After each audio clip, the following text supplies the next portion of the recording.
Kartanay hayırlanız geliniz. Kurban bayramı mübarek olsun.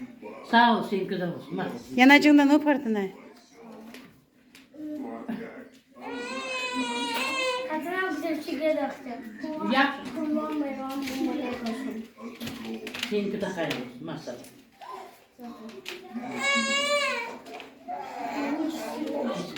Kurban bayramı mübarek olsun.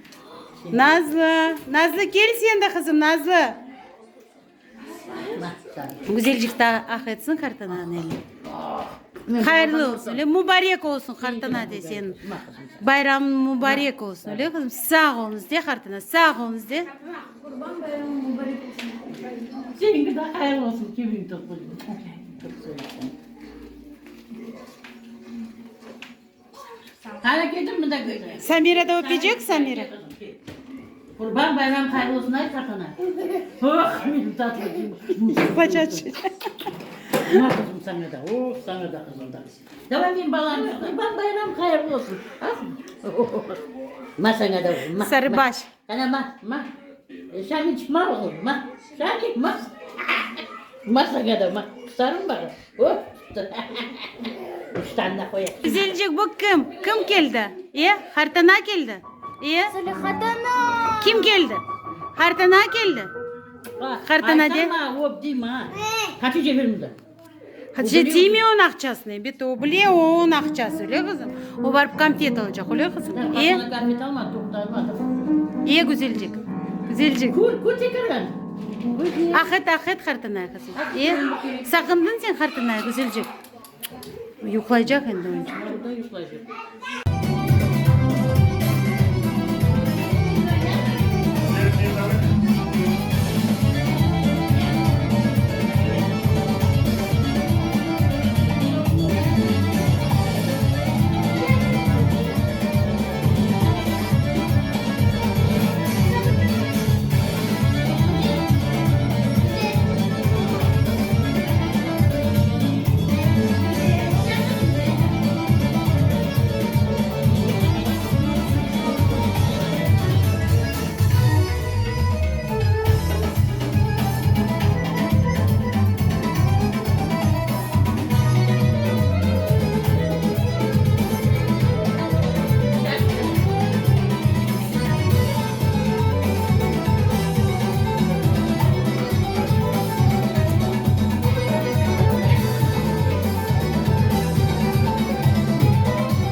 Samira, siéntese en su barriga.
Gözecek değil mi kızım?